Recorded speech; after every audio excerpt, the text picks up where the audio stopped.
say, can you see by the dawn's early light what so proudly we hailed at the twilight's last gleaming, whose broad stripes and bright stars through the perilous fight o'er the ramparts we watched were so gallantly streaming, and the rocket's red glare, the bombs bursting in air, gave proof through the night that our flag was still there.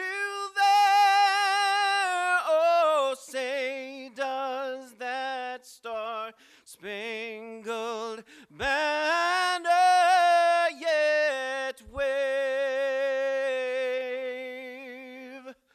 o'er the land of the free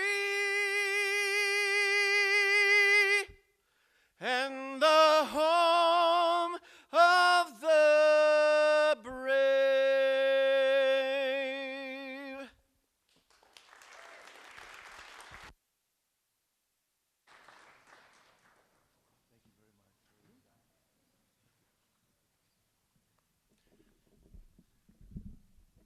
Good afternoon. I'm Joe Zludik. I'm the fire chief for Eugene Springfield Fire, and welcome to the 2018 Annual Awards and Recognition Ceremony. Before we get started, I would like to recognize our elected and appointed officials today. I did see Councilor Ye from Eugene. Thank you, Councilor Ye. I know Mayor Venice was busy, and I appreciate you covering. You'll have to give her the full rundown on how exciting it was. I also saw Springfield Police Chief Rick Lewis. Chief Lewis, if you're in the area, and the lights are a little bit down now. If you're next to or around an elected or appointed official and you could raise your hand, I'll make sure they're welcome. If not, I'll find you afterwards. But welcome. I want to thank the Piper and Ryan Thompson for the national anthem. Job well done. So thank you, Rachel, for taking care of that. I will tell you this. There's a lot of awards that we're going to hand out today. There's a lot of moving pieces. Sometimes we have to position for photo ops. I promise you this, before we're done, all those will be handed out. Everybody will have a picture, and we're going to have refreshments behind here. So, but thank you very much for joining us. This is one of the most exciting days of the year for me, other than recruit graduations. So I was going to start with a few words, and then we'll get right into the swearing in and the awards. Good afternoon and welcome. Last year, Eugene Springfield Fire responded to over 38,000 calls for service and transported nearly 20,000 patients to the local hospitals. This summer, our crews deployed to conflagration fires that included Sisters, Bandon, Cascade Locks, Santa Rosa, and even Ventura. We saw the most active conflagration deployment season in record. Across the West, our fire crews were well represented our department motto of duty, honor, and courage. They fought fires in extreme weather and extreme firefighting conditions, all without a significant injury. Our crews worked hard and received exceptional ratings from their commanders after action review from all their incidents. Every after action review I received called out our crews for their exceptional efforts and hard work protecting the communities that were threatened over the summer. In one case, our crews were woke up in the middle of the night to respond to a station, to then get as a group, as a region, and they then drove 24 hours straight to get to Southern California, switching drivers at each fuel stop to get directly onto the fire line. It's really an impressive amount of endurance and effort, and when you think about it, I sleep well knowing that if we need 100 or 200 fire engines in our community, we could have them here in 24 hours as well. So very, very well done. The most exceptional part of this story are the scores of letters that continue to pour in from the communities of Bandon, Sisters, Santa Rosa, and Ventura.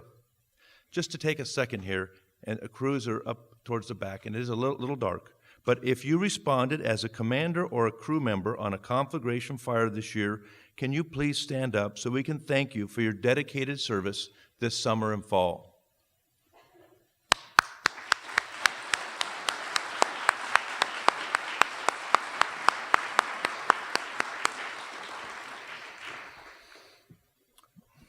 Regardless of the conditions, we do this difficult work. We do not do this difficult work in isolation.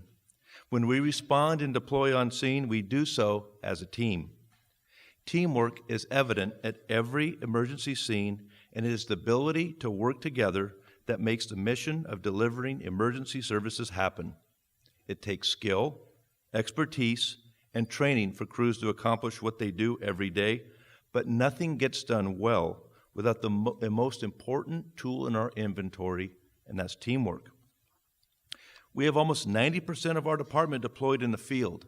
However, teamwork across our organization does not stop there. We have a motivated and enthusiastic workforce that provides the maintenance, education, administrative support, fire prevention that keep our crews in the field outfitted and informed so they can perform their mission. Fire prevention has a field crew that is deployed for investigations, and they also are ahead of the curve, taking care of the problems before they start. Emergency work in the field cannot take place without the support of our dedicated team members in finance, IT, administration, training, logistics, and our ambulance billing team. I would like all the dedicated and hardworking members of these sections to please stand up now so we can thank you for your contributions with a round of applause.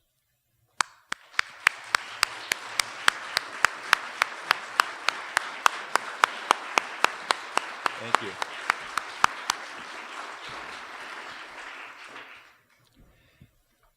"2018 and beyond is going to be exciting as our cities and our department prepare to host the 2021 World Track and Field Championships. This event is the second largest sporting event in the world that year, and the communities of Eugene and Springfield are the first cities with a population of less than 1 million to host this event. Around here, we have experience with 3 Olympic trials and about 30 football seasons. This event, however, is 20 times larger than a track and field trials and has over 1 billion viewers daily on TV and online viewing. Our community, our department, or any city department for that matter,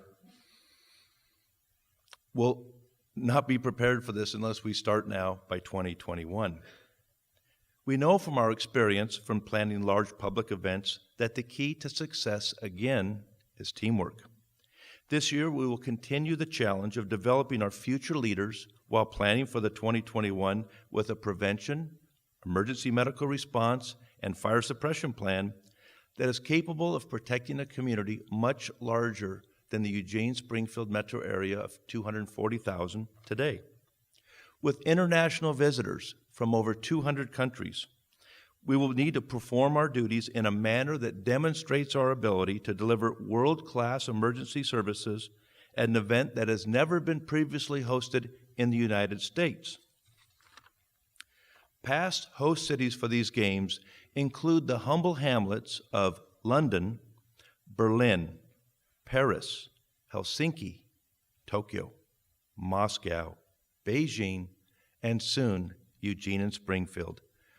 We will be ready. We will all be up to the challenge.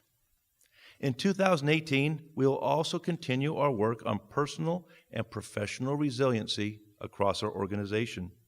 We will continue to promote a work-life balance and support personal well-being for all of our department members.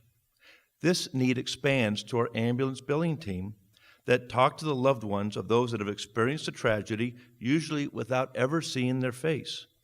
In a sense, they're sort of like a 911 operator that hears bad news but doesn't personally get to deal with it. They have to send the crew, or in this case, they take care of how the bill is closed. This is tough work, and I want to give a shout out to our ambulance billing team that handles these calls with such dignity and respect every day. I share a cubicle in their workspace on Tuesdays, and I'm continuously impressed with the kindness, that our ambulance billing teams shows to those who have experienced injury and personal loss. We know that our crews do remarkable work in the most challenging of conditions. These men and women that respond out in the field every day are continuously serving our community in everything they do. During their course of their duties, unfortunately, they see disturbing things they cannot unsee. They hear heart-rending things they cannot really unhear. And they experience human tragedy firsthand in a manner that they can never really unexperience. Anybody that's done this for a number of years in emergency response knows the gravity of the situation of helping people on their worst day. And folks, we know scientifically that it starts to add up, and we're taking action with personal and professional resiliency in this organization to make sure when somebody retires after a long career, their well-being and their is still intact. We will continue to address this with a peer support training that will be coming this spring, and that peer support team will be a resource for people that need to talk to fellow crew members that have had similar experiences throughout their career. This is a very important part of our response package, and I'm proud to say that we're working actively on this spring. Today, we want to take the time to acknowledge the courage and dedication of the department members that have performed their duties well, and to thank all the community members that have demonstrated exceptional personal courage by stepping up to care for and protect their fellow community members in times of need. First, we will attend to the promotions and the swearing-ins, starting with our two new deputy fire chiefs. I would now like to call Deputy Chief Ray Brown and Deputy Chief Chris Heppel up so I can describe their duties and then swear them in officially as deputy chiefs. They've been doing it for months now, Chris, almost a year, and they do a magnificent job. But we do this once a year, so I get a chance to. First, I'm going to describe the duties of a deputy chief. Plans, directs, and coordinates the activities of a division in the fire and EMS functions in the field. Field operations oversees the leadership and administration of all three shifts. In the case of the Deputy Chief of Strategic Services, they maintain responsibility for EMS, training, logistics, the airport, and special teams. We also have a Deputy Chief Fire Marshal that handles all engineering, education, and enforcement duties. Each of the Deputy Chiefs are equal parts of the fire leadership team.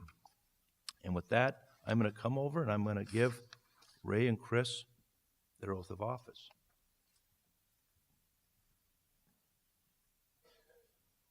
Please raise your right hands. I state your name. Do solemnly swear that I will faithfully perform the duties of Deputy Chief.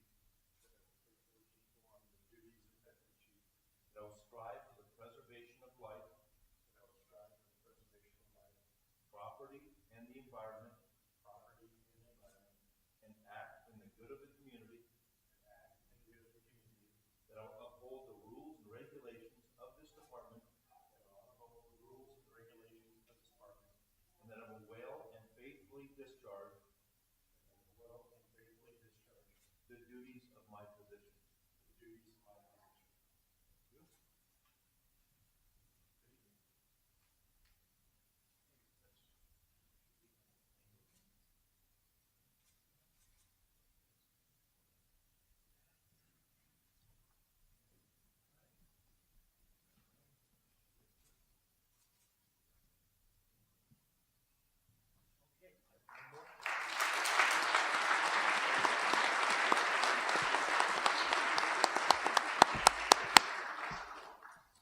I have one more. Will Assistant Fire Marshal and also the Acting Fire Marshal, Amy Linder, please come front and center so we can talk about your duties and get you officially sworn in. Casey's already been sworn in, so I'll just catch you today. The Assistant Fire Marshal assists in coordinating and overseeing the daily administration, operations, and support of the Fire Prevention and Education section, oversees the fire plan review process and inspections for new construction and fire protection systems, oversees the fire investigation and cause determination program, and provides a highly complex staff support to the deputy chief and fire marshal.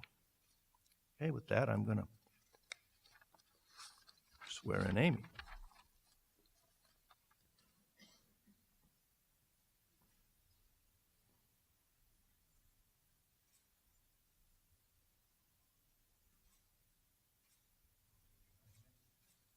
I state your name.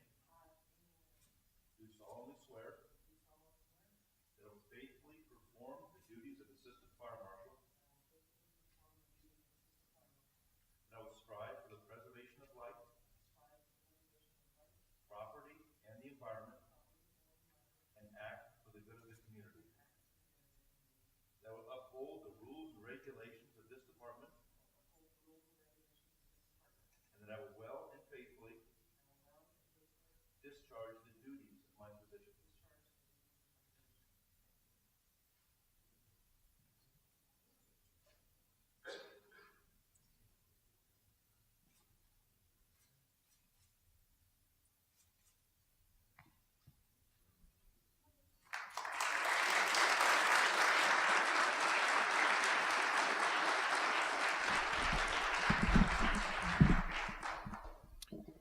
As we move forward to the next session, we're going to swear in a few more positions within organizations. As I call you forward, if you could come up and please center yourself on the dot conveniently provided on the center of the stage. As part of the leadership exercise, if there's more than two of you, if you could equally balance yourselves on either side of the dot for the photo opportunities. Will Deputy Fire Marshals Eric Phillips Meadow and Merrill Harrison please come forward?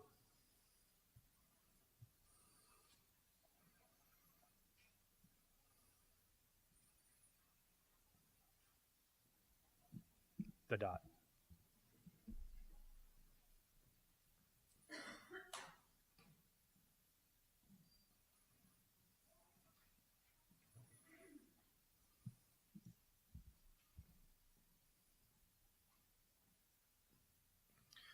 Arguably, the role of fire marshal has had the greatest impact on life safety and resiliency in our communities. The 1973 landmark publication, America Burning, brought to the forefront the challenges our nation faced from the threat of fire. This document impressed upon the fire service the need for better building construction, installation of suppression systems, and prevention programs. Traditionally, the responsibility of the deputy fire marshal is investigation. They can be found digging the ashes of a fire, searching for the cause, which may yield a deficit or a defect, which uncovers a far more reaching fire hazard. Do you remember reading of the Mr. Coffee fires in the 1970s? It was the efforts of the fire investigators who discovered the electrical defects generating a nationwide recall of an unsafe product, which caused chaos in my household. The role of the deputy fire marshal in compliance is to work collaboratively with building code development, review plans, evaluate fire protection systems, and inspect buildings throughout construction processes. Other duties include hazmat permit inspections, inspecting the installation and removal of underground and above ground fuel tanks, and the storage and handling of flammable, combustible, toxic, corrosive, and other hazardous materials. The role of the deputy fire marshal is also one of education, to educate building owners on code compliance, fire inspections, and best practices, to educate the community on fire safety, prevention, and ordinances like fireworks. The role is to also educate the fire service on how all firefighters can properly deliver the most current school programs, execute fire investigation, and ongoing community risk reduction efforts. All of these activities, which require a tremendous amount of report writing and documentation, help ensure the safety of our citizens and our emergency responders. The Deputy Fire Marshal reports to the Assistant Fire Marshal. Deputy Fire Marshals prepare to receive the oath of office from Chief Zaludi. I state your name. Do solemnly swear that I will faithfully perform the duties of Deputy Fire Marshal. That I will strive for the preservation of life, property, and the environment, and act for the good of the community. That I will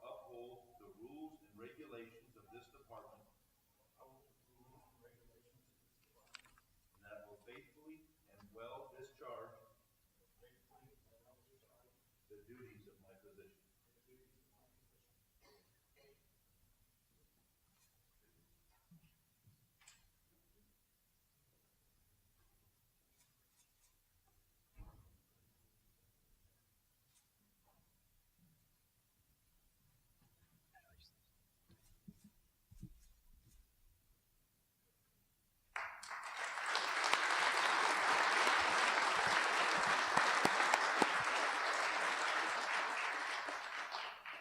Will Captains Chris Seward, Jason Lockett, and Joe Spriggs please come forward?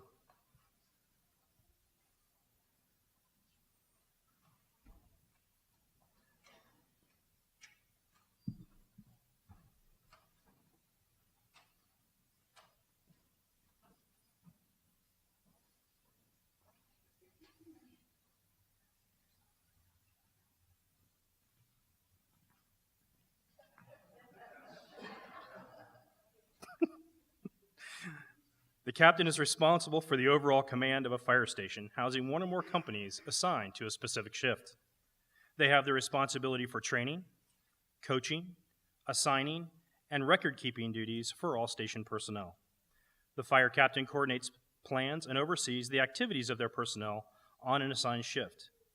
They oversee and participate in extinguishing fires, providing emergency medical services, training, public fire education, fire prevention activities, and many other related duties. Just like the engineers, once the fire captain and their crew arrive safely at a scene, the real work begins.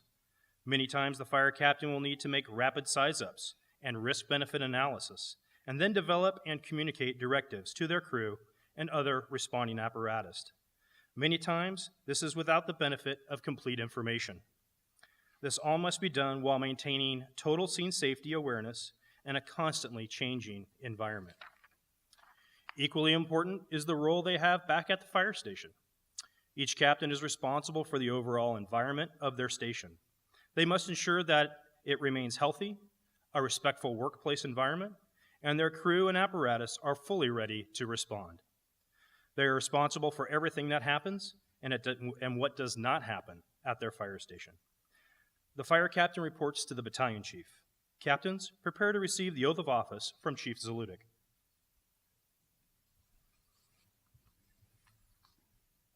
I state your name. Do solemnly swear that I will faithfully perform the duties of captain, that I will strive for the preservation of life, property, and the environment, and act for the good of the community, that I will uphold the rules and regulations of this department, that I will well and faithfully discharge the duties of my position.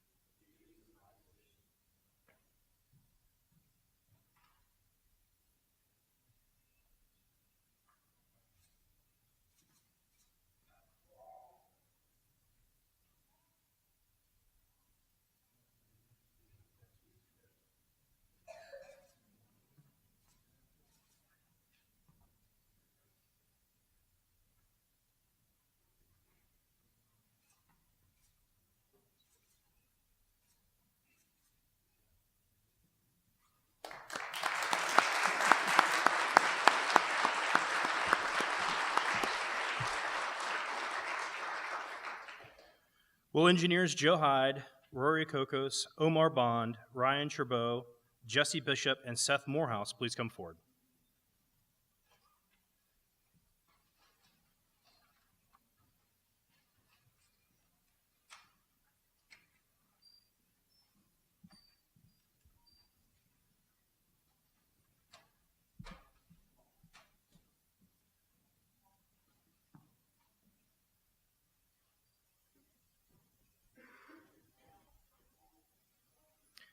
As a member of a fire suppression and life safety team, the fire engineer participates in the response to a wide range of emergencies such as fires, medical calls, rescues, special operations, and other incidents.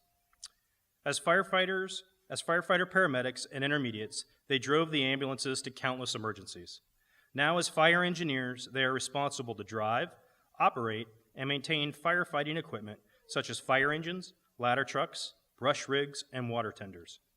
In addition, they are responsible for the complex operation of the pumps, as well as hydraulic aerial equipment, plus thorough knowledge and ability to operate all minor equipment on the apparatus.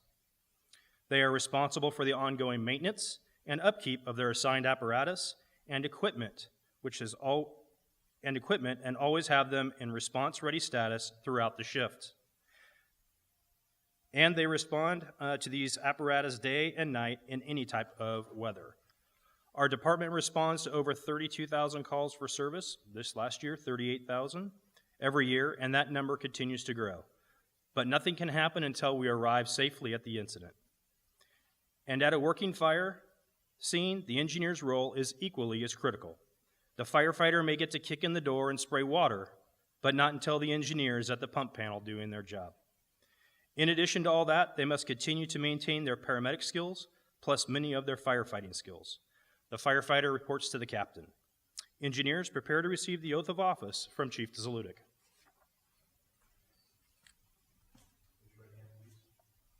I state your name. Do solemnly swear that I will faithfully perform the duties of engineer. That I will strive for the preservation of life, property, and the environment. And act for the good of the community. That I will uphold the rules and regulations of this department. And that I will well and faithfully discharge the duties of my position.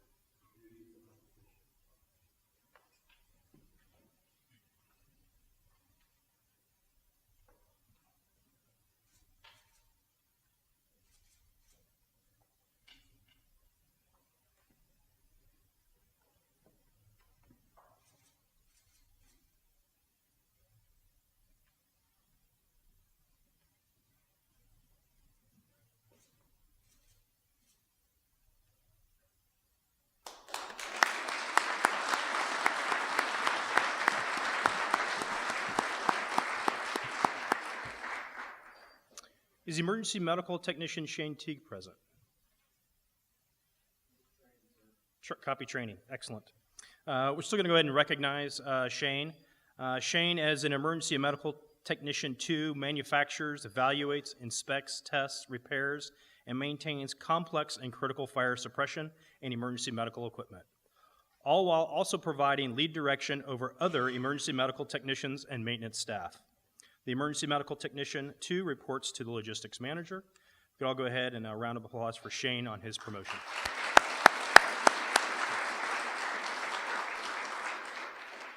Will Account Services Supervisor Angie Hambritt please come to the front?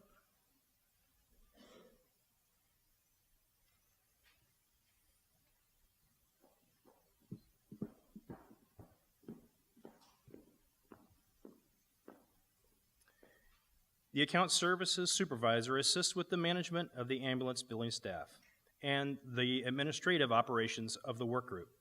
This work often involves the development and implementation of many programs and systems to support the overall goals and objectives of the department. The Account Services Supervisor reports to the Management Analyst in Fire Administration. Angie, congratulations on your promotion. Chief.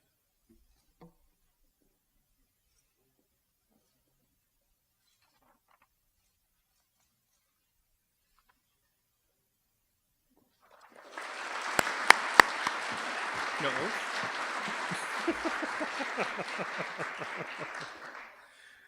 Now we'll present the department awards and certificates.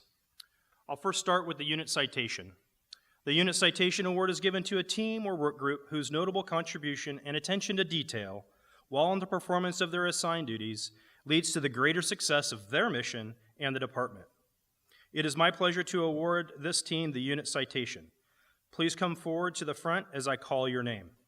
Battalion Chief Matthew Ennis, Captain Michael Barnaby, Captain Chris Paskett, EMS Training Coordinator Karen Anderson, EMS Training Instructor Sean Waite, Engineer Gregory Degelman, Firefighter Daniel Chase, and Program Specialist Barbara Courtney.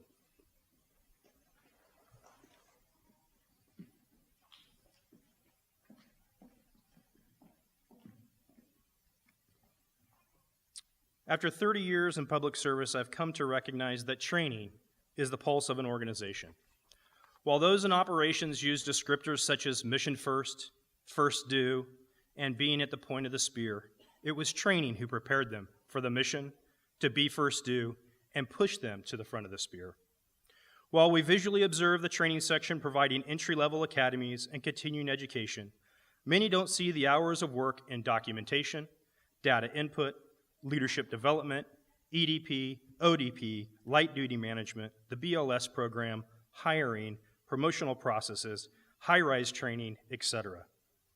Beyond our own organization, programs such as the 8th Annual Young Women's Camp, Med Splash Summer Camp, Teen Day Career Fair, and training with our first response neighbors would not have been successful without the training section's efforts. This year, the training section not only added the BLS academies to their schedule, they successfully hired and delivered the largest academy in the department's history. Through it all, the training section, as a team, directed individual accomplishments towards organizational objectives, placed trust in each other, and worked towards moving the organization forward. Their actions embody our organizational vision of teamwork. We truly appreciate your leadership, dedication, and commitment to the exceptional fire and EMS training you continually put together for Eugene Springfield fire personnel. Congratulations on your award.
I'll now move on to the Class II commendations. This award is given to a department employee whose noteworthy performance contributes substantially towards the furtherance of the goals and objectives of the organization, while promoting the improved effectiveness and efficiency of the department and working beyond the scope of their normal duties. For the first Class II commendation, will Dave McNeil, Nathan Kanusik, Paul Corin, and Eric Peel please come front? I killed it.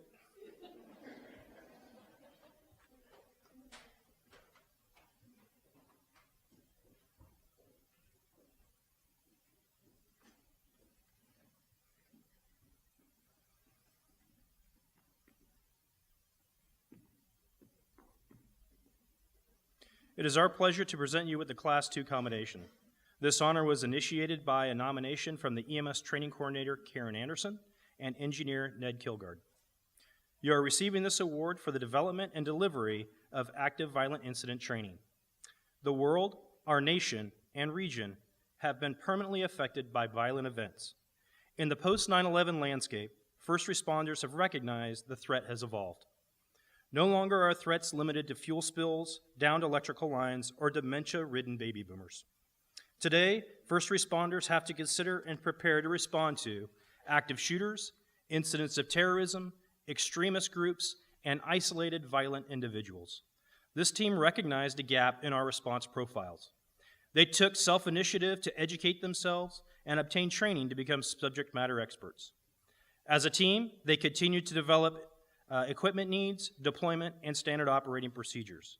Additionally, they developed a training program which not only supported Eugene Springfield Fire's operations, but spanned to coordination and training with other first response agencies. Without the outstanding instruction you provided, personnel would not have the complement of skills required to effectively manage the multiple aspects of today's AVI incidents. Your efforts are a notable contribution toward our department's effort to improve safety of our communities and the resiliency of Eugene Springfield Fire. Congratulations.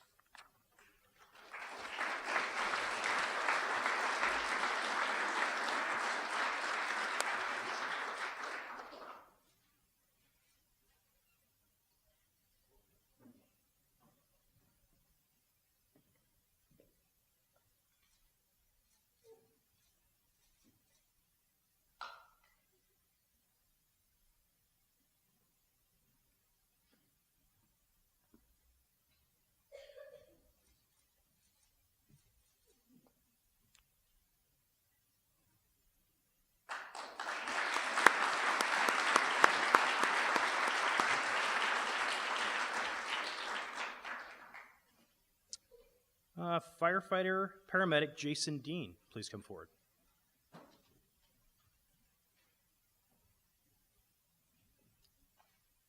Okay, don't see Jason with us. I'm going to go ahead and read off his nomination. So for Jason, it's our pleasure to present him with the Class II Commendation. This honor was initiated by a nomination from Captain Paul Highfield for his efforts in the deployment of our new ambulance fleet. Jason was one of the first members of Eugene Springfield Fire to introduce himself to me. My first week there, he took advantage of my open door policy, slipped in to let me know what his activities were around. His goal was to brief me on the status of the new ambulance fleet. His passion for the project was clear to me and obviously made an impact with his peers. Jason, we acknowledge the on and off duty hours you spent working on this project. While the project ended with the successful deployment of 6 ambulances, it was your effort which made it happen from the beginning. Your actions included, but not limited to, the development of unit specifications, inspections, licensing, coordination with a multitude of vendors, city services, and ensured equipment standardization across all units. Your efforts were clearly that of a project manager, facilitating the deployment of equipment valued at over $2 million. Jason, without the support of the line operations personnel like yourself, a project of this magnitude would not have been achievable. Thank you for your commitment to our department and the communities we serve. Congratulations on his award.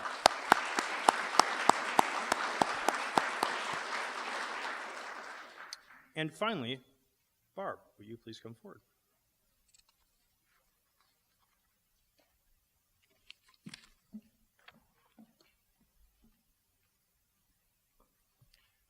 Barb, you are receiving this award for your commitment to making this department a better place. I was quickly indoctrinated into the happy hallway as I passed through the colorfully decorated arch in the training section. I continue to be amazed how the arch decor changes with the season. You continually to do more with than just your assigned duties and are instrumental part of the training section, while your daily responsibilities include training documentation for over 300 personnel, the tracking of financial needs, directly supporting 8 staff. You go above and beyond in making sure the academies are well organized and well prepared.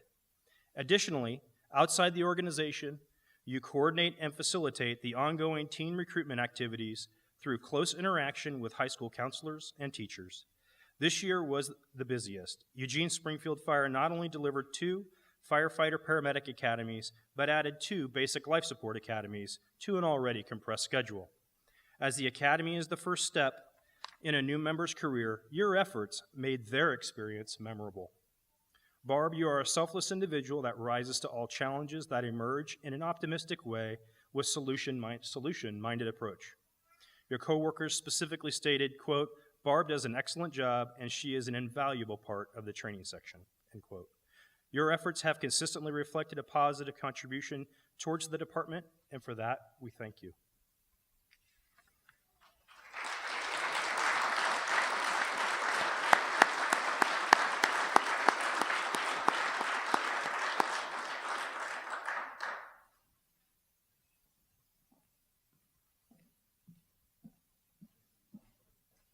Now, Deputy Chief Ray Brown will present the remainder of the department awards.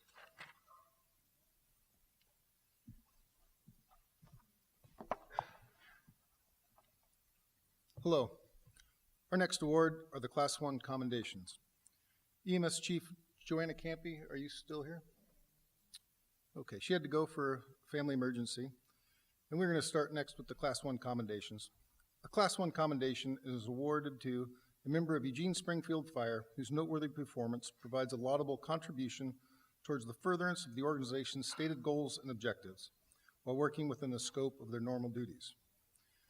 EMS Chief Campy was nominated by this award by EMS Training Coordinator Karen Anderson because of the outstanding job she did planning the active shooter drill at Autzen Stadium this past year. Without her commitment to the project, it would have not have been possible.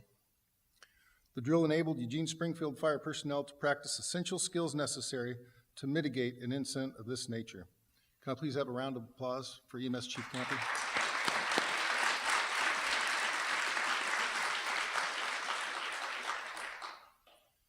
Will Administrative Specialist Kathy Steinauer please come forward?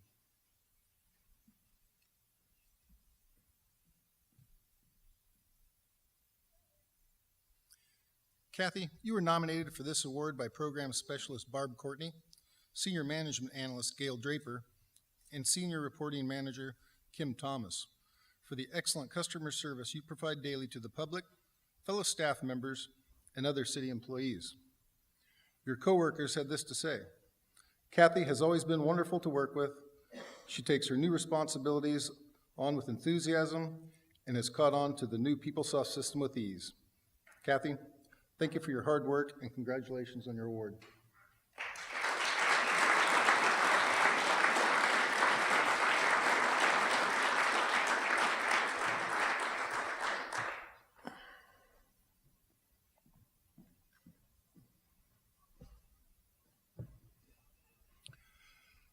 The next award is the Annual Medical Services Award.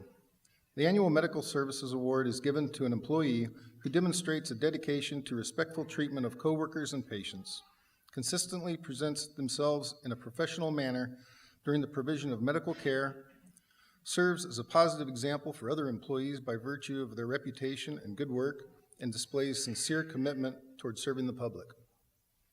Will firefighter paramedic John McEwen please come to the front?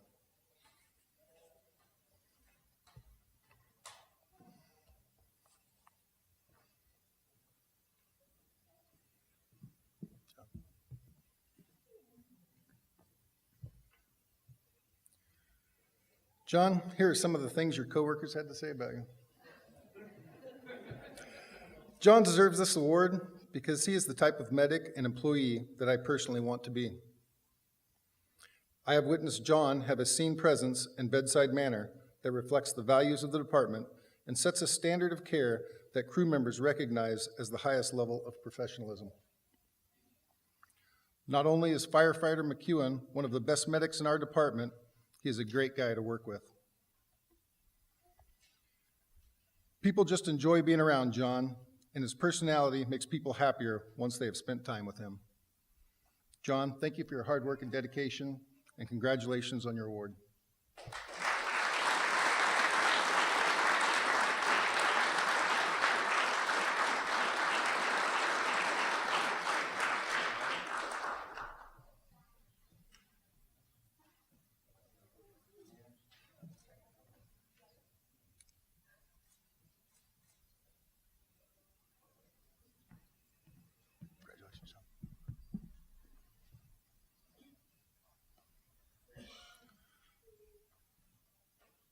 Our next award is the Safe Driver Award. The Safe Driver Award is awarded to members of the fire department who have been a fire engineer for at least 5 years and have not been involved in a reportable accident as a driver during this period. To be eligible for this award, the member must have consistently demonstrated excellent attention to all facets of vehicle operation, including courtesy, safety, maintenance, routine and emergency driving, and established good apparatus practices. The Safe Driver Award is only awarded in 5-year increments.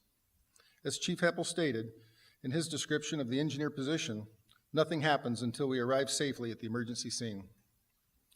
This year, the Safe Driving Award goes to engineers Frank Foligno, Marcello Foligno, and Tyson Pardun. If you could please come forward to be recognized.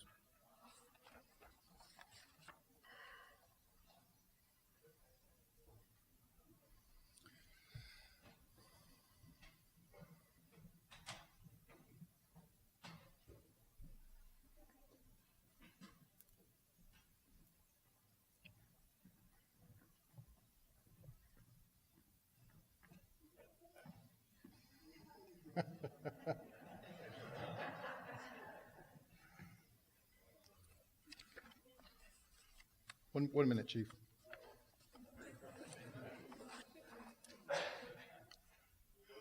Tyson, you were nominated for the Safe Driving Award by Captain Jesse Donahue.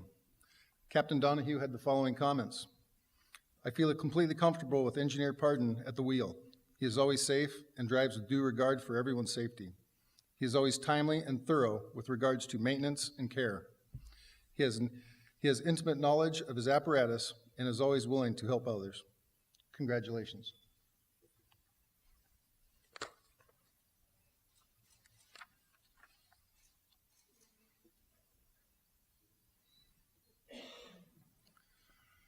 Frank, you were nominated for the Safe Driving Award by Captain Woodrich. Captain Woodrich stated, Frank does an in-depth job, operates the apparatus in a safe manner, and makes good decisions. Frank is the go-to person for answers about the engineer development program and has a lot of energy and enthusiasm for training and helping new people on the equipment, and is kind and welcoming to the public. He's approachable, professional, and knowledgeable on all aspects of the engineering job. He thinks of others on the crew and the next crew that is coming behind. He takes pride in the equipment and keeps it in good, clean condition. Thank you, Frank.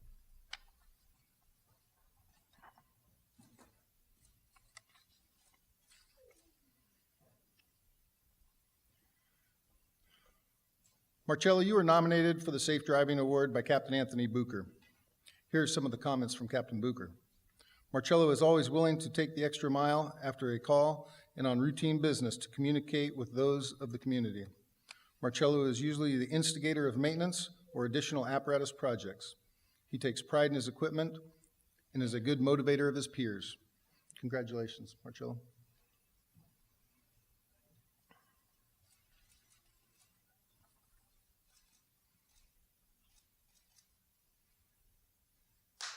Congratulations, Jeremy.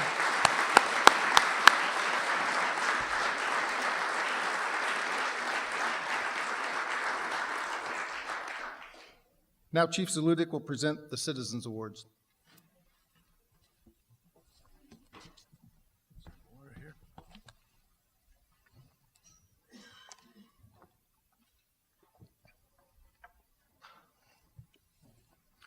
The first Citizens Award we have today is Officer Jeffrey Merkin from the Springfield Fire Department. Officer Merkin, can you please come forward?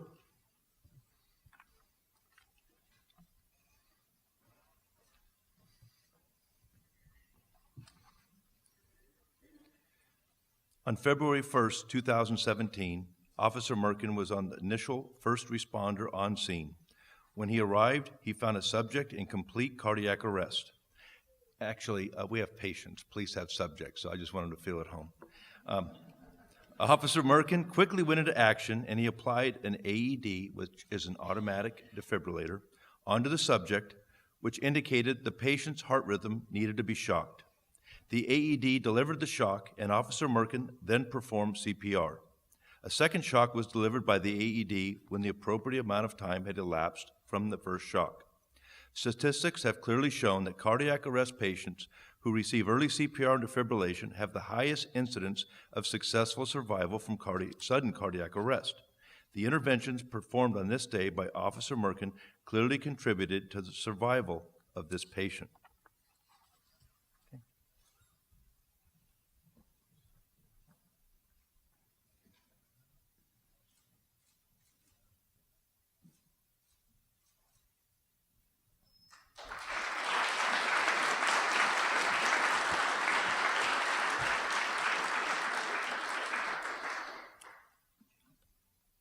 Okay, our next life-saving award will Jason Mock, Nancy Ehlers, and Martin Thiele please come forward.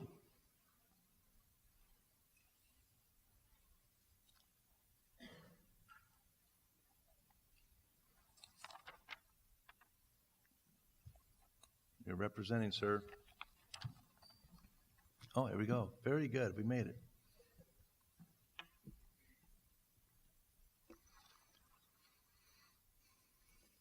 Okay.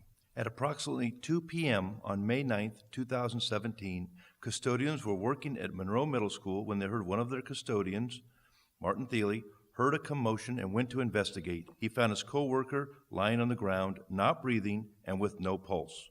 Martin immediately started high-quality CPR. Jason Mock, another custodian working this particular afternoon, came across the situation at hand and immediately went to the office to have them call 911 while grabbing an AED. Excellent multitasking. Jason returned with an AED and a member of the office staff, Nancy Ehlers, who came to assist. You couldn't pretend you were calling, huh? Good for you. Nancy was able to take over CPR from Martin. At this time, there was no response from the patient, so the AED was applied. Jason then delivered a shock. The patient took a couple of breaths, then stopped, then took a couple of more breaths. The AED indicated no more shocks were needed, so the rescuers placed the patient into the rescue position. At this time, the paramedics had arrived on scene. Due to the quick actions and efforts made by bystanders on this day, the patient was able to leave the hospital neurologically intact, which means the patient got to go home and enjoy their family. Thank you very much.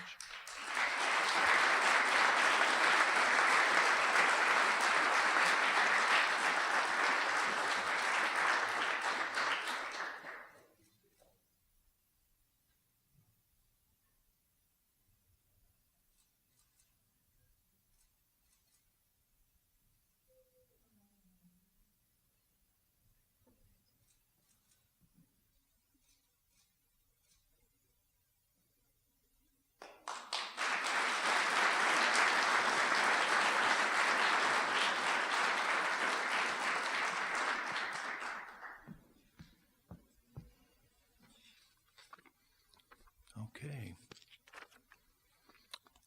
Is Michael Groulet here today? We were looking for Michael. We weren't sure if we saw him. I'll go over his award here real quick. Anybody see him? Any movement? No? Okay. Battalion Chief 2, Engine 10, Engine 2, and Medic 2 were dispatched to Eugene Business on January 9, 2017, where a 60-year-old male was in cardiac arrest. When the medics arrived, CPR was in progress. The witness said that the subject started feeling sick and lightheaded. They went to lay the subject down when he passed out. Co-worker, Michael Groulet, quickly began CPR after the patient had stopped breathing. He continued CPR for 7 minutes until medics arrived on scene. The subject was in VFib on the monitor and was shocked a total of 3 times. After the third shock, the subject began reaching for the firefighter doing compressions. The subject was alert and oriented ×4, which means he's talking actively to the crews during the transport, and the subject was released to go home to his family 4 days after admission. This is amazing, and without Michael's quick actions and selfless act of doing CPR for the critical first 7 minutes on scene, his coworker, the patient's outcome would not have been successful. So I just want to give a round of applause to Michael.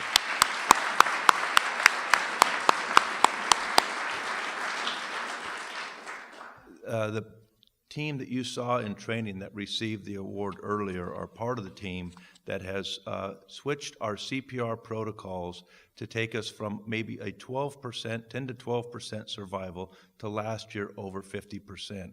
It is a very dramatic change in how our patients are walking out of the hospital. I just wanted to do a quick shout out for the training team that has kind of retrained our entire department, and we expect better outcomes into the future, but that's just something I wanted to point out. Officer Janelyn Farley and Brian Bynum, hope I said that right. Bynum, thank you, sir.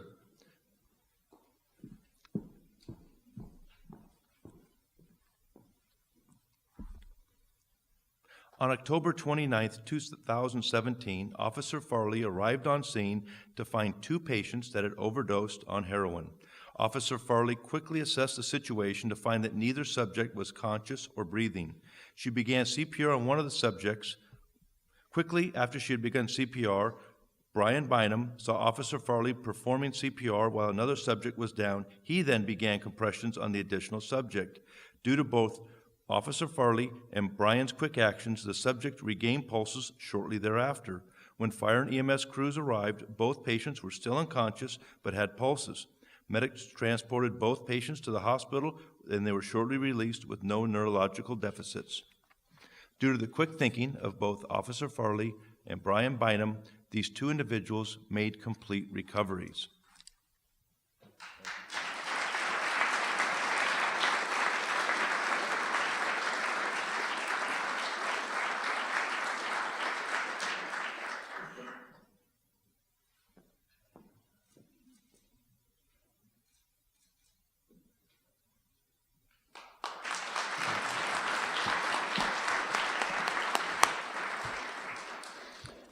Okay, I have another one. I have a service award for Sergeant Wayne Dorman. Receiving the award for Sergeant Dorman today is Sergeant Chris White from the Eugene Police Department. Sergeant Chris White, could you please join us? Thank you, sir. This is presented by the department in recognition of your exemplary actions on November 11th, 2017, when you arrived on scene to discover an individual with a gunshot wound to the chest. You then applied critical first aid until paramedics arrived on scene. This noteworthy action significantly contributed to the effective and safe operations of our personnel. So if you could thank Sergeant Dorman for us, a round of applause.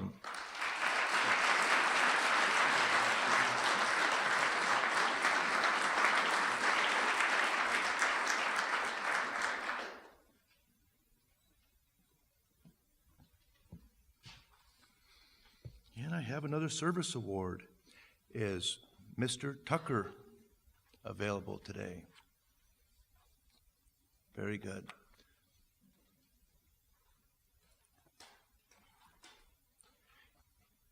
And your preferred name today, sir, is it Michael or Eric? What do you prefer? Eric, okay. Eric, please join us front and center.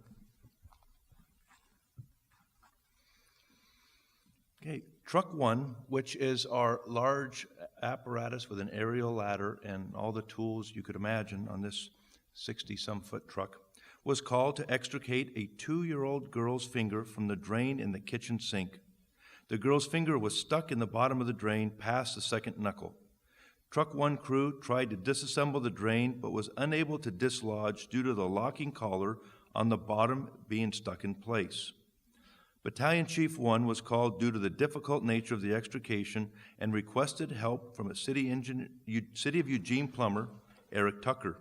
When Eric responded to the scene, he was able to use his knowledge and tools to remove the drain from the sink and cut away most of the drain to make it possible for the girl to be transported and treated at Riverbend Hospital emergency room. Eric was calm, interacted well with the patient and the mother, and handled the emergency scene extremely well and assisted in a positive outcome for the patient, and he was vital to the success of this call. Thank you, Eric.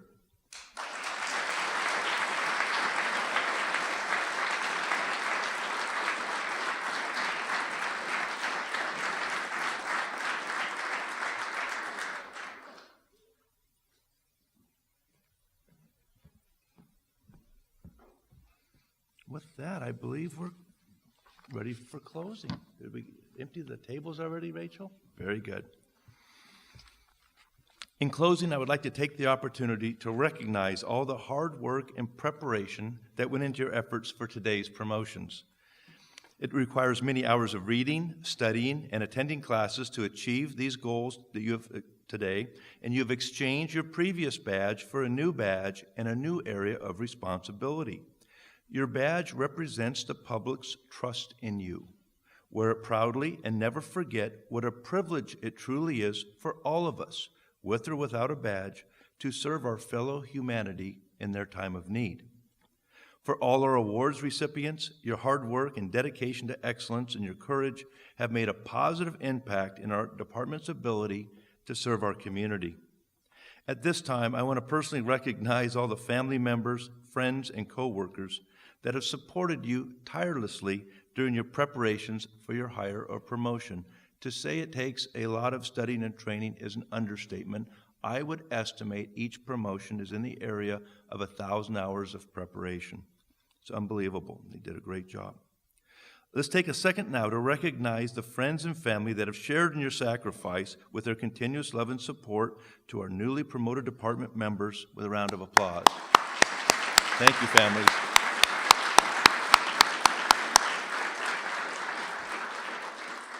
Okay, I would like to thank Rachel Paukaula, who brought this all together. Thank you, Rachel. And Manny, who's recorded this, who's our Emmy Award video technician. Thank you, Manny.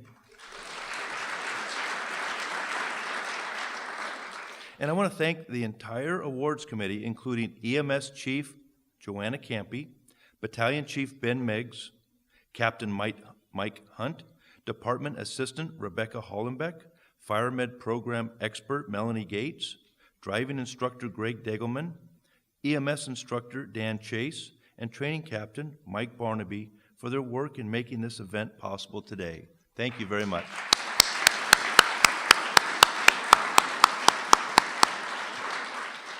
In a minute, we're going to raise the screen, and we're going to have some refreshments. Please join us.